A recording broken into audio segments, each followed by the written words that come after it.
ఈ అందరి దగ్గర కూడా సెల్ ఫోన్లు ఉంటున్నాయి. సో, దీంట్లో మంచి కాకుండా చెడు తీసుకునే కార్యక్రమం ఎక్కువ జరుగుతోంది. సో, పదో తరగతి చదువుతున్న ఆ పిల్లోడు ఖచ్చితంగా మరి తాను ఏం చదువుకోవాలి, తర్వాత తన కెరీర్ ఎలా ఉండాలి, తను భవిష్యత్తులో ఏం కావాలి అని ఆలోచించాలి. కానీ ఆ యూట్యూబ్‌లలో చూస్తూ మరి దాంట్లో నేరాలకు ఎక్కువ ఆకర్షితులైపోయి, ఆ నేరాలు ఎట్లా చేయాలని చెప్పి కూడా మరి డబ్బు కోసం కావచ్చు, తర్వాత జల్సాల కోసం కావచ్చు, చేస్తున్న ఏదైతే ఉందో ఆ కొన్ని కార్యక్రమాలు చాలామంది పిల్లలు ఇప్పుడు గంజాయి రవాణా చేస్తున్నారు. చాలామంది పిల్లలు డ్రగ్స్‌కు బానిసలవుతున్నారు. సమాజంలో నిజంగా మరి దేశ భవిష్యత్తు విద్యార్థులు వారి చేతిలోనే, మరి రేపటి దేశ పౌరులు వారి చేతిలోనే ఈ దేశ భవిష్యత్తు ఉంటుంది.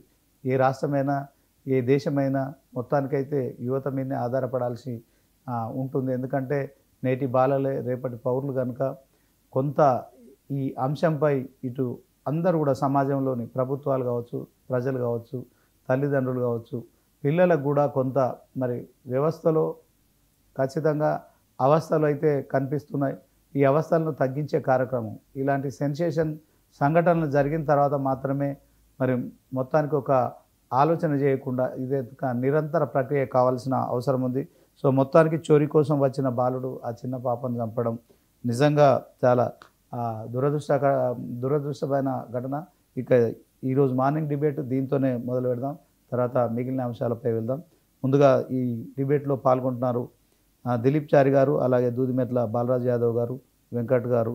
సో, 3 పార్టీలకు సంబంధించి వెంకట్ గారు కాంగ్రెస్, దూదిమెట్ల బాలరాజు గారు బీఆర్ఎస్ పార్టీ, దిలీప్ చారి గారు బీజేపీ. మరి కాసేపట్లో ఒక అనలిస్టు కూడా జాయిన్ అవుతారు.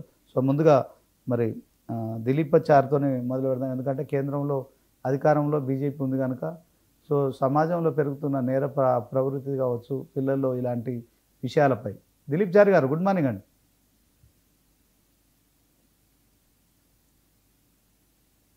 దిలీప్ చారి గారు గుడ్ మార్నింగ్ సార్.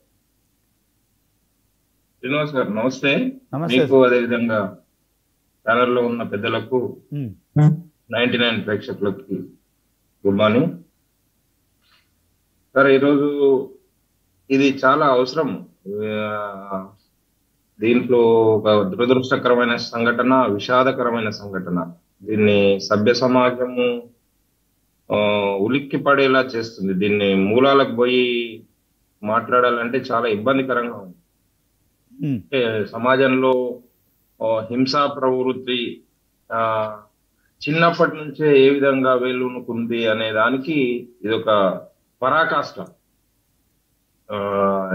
ఎట్లా అంటే ఇది హృదయాలను సదిలించి వేసే సన్నివేశం. అసలుకి మాటలల్లో దీన్ని ఖండించలేని దురదృష్టకరమైన సంఘటన. ఇటువంటి సంఘటన జరుగుతుంది. అది కూడా మన తరంలో మనం చూస్తున్న సందర్భం లోపల ఇలాంటి సంఘటన జరగడము దిగ్భ్రాంతికరం. అసలుకి ఎట్లా దీన్ని మనం డైజెస్ట్ చేసుకోవాలి, దీన్ని ఎట్లా మనము రాబోయే రోజులలో కంట్రోల్ చేసుకోవాలి, దీన్ని మళ్ళా సమాజంలో ఈ ప్రవృత్తి చెలరేగకుండా. అంటే మనం ఎక్కడో చూస్తా ఉన్నాము, మనము ఆ పశ్చిమ దేశాలలో చూస్తా ఉన్నాము. ఆ యూనివర్సిటీలలో గన్ కల్చర్ ఉండే సందర్భం లోపల అక్కడ జరుగుతున్న సంఘటనలను చూసే మనం కలత చెందే వాళ్ళం చాలా సందర్భాల లోపల. అలాంటిది ఇక్కడ అది మన భాగ్యనగరంలో జరగడం మాత్రం అసలుకి దీన్ని మనము చాలా ఇబ్బందికరమైన పరిస్థితులు. ఇవి మనకు ఒక డేంజర్ బెల్స్ లాగా భావించాల్సిన అవసరం ఉంది శ్రీనివాస్ గారు. సమాజంలో ఇది చాలా మనము హై అలర్ట్ గా ఉండాల్సిన అవసరం ఉన్నది. ఇప్పుడు ఎవరు కూడా మనము ఏదైతే చెప్పినామో ఏదైతే సందర్భంలో చెప్పినామో ఆ సందర్భము మనకు ఎట్టి పరిస్థితుల్లో దీన్ని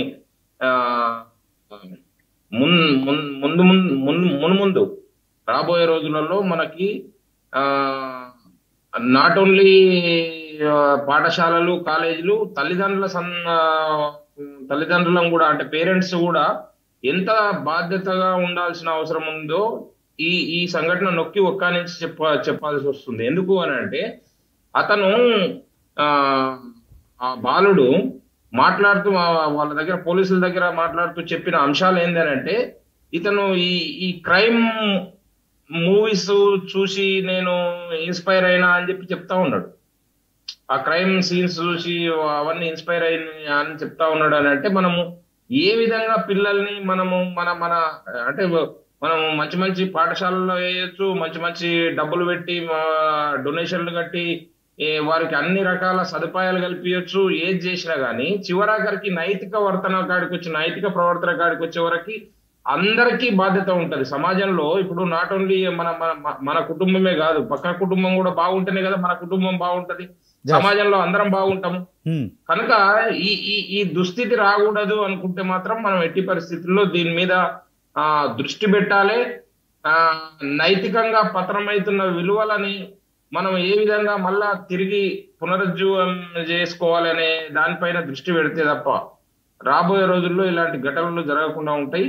దీంట్లో ఒక్కరి బాధ్యత కాదు, సమాజంలో ఉండే ప్రతి ఒక్కరి బాధ్యత, తల్లిదండ్రుల బాధ్యత, పేరెంట్స్ బాధ్యత, సరౌండింగ్స్ బాధ్యత, స్కూలింగ్ బాధ్యత, అందరి బాధ్యత ఉంది. దీన్ని ఏదో ప్రభుత్వాల పైన బాధ్యత నెట్టేసి, లేదనుకుంటే స్కూల్ యాజమాన్యం పైన బాధ్యత నెట్టేసి, లేదనుకుంటే ఈ తల్లిదండ్రుల పైన బాధ్యత నెట్టేసి మనము ఇంకా ఇది జరగదులే అని అనుకుంటే రేపు అక్కడ జరుగుతుంది, ఇక్కడ జరుగుతుంది, ప్రతి కుటుంబంలో జరిగే అవకాశం ఉంటుంది, ప్రతి నగరంలో జరిగే అవకాశం ఉంటుంది.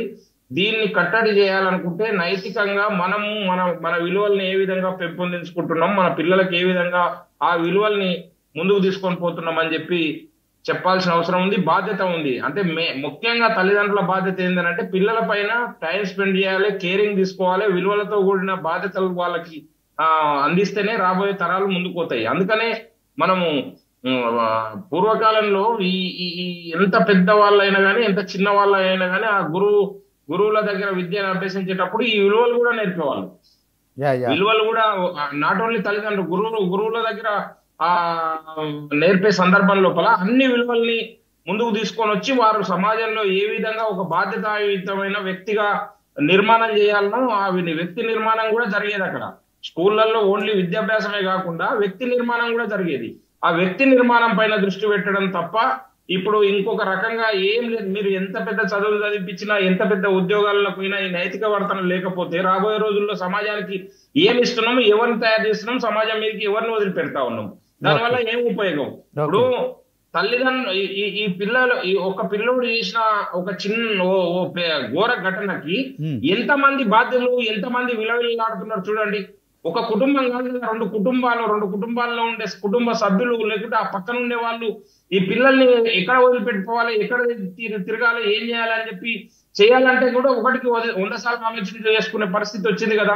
కనుక మనం ఏమంటున్నాం అంటే వ్యక్తి నిర్మాణం కాకుండా ఇది ఏది జరగదండి, జాతి నిర్మాణం జరగదు. వ్యక్తుల లోపల నైతిక వర్తన లేకపోతే ఆ జాతి మొత్తం పతనం కావడానికి అవకాశం ఉంటది. కనుక రాబోయే రోజుల్లో దీనిపైన వ్యక్తిగతంగా మనం దృష్టి పెట్టి ముందుకు తీసుకొని పోతే, దీనిలో ఏదో చట్టాలు చేసినాము, మేము కఠినంగా శిక్షలు వేసినాము అనే దానిపైన దృష్టి పెట్టకుండా అంతకంటే ముందు నైతికంగా మనం ఏం చేస్తున్నాం, ఏం చేయాలి అనే దానిపైన దృష్టి పెడితేనే ఈ రుగ్మతకి కనీసంలో కనీసమైనా మనము తగ్గించడం కోసం, అంటే పూర్తిగా రూపుమాపకపోవచ్చు, కనీసం తగ్గించడం కోసమైనా మన ప్రయత్నము, ఆ ప్రయత్నంలో భాగస్వామ్యం కావాల్సిన అవసరం మనందరికీ ఉంది.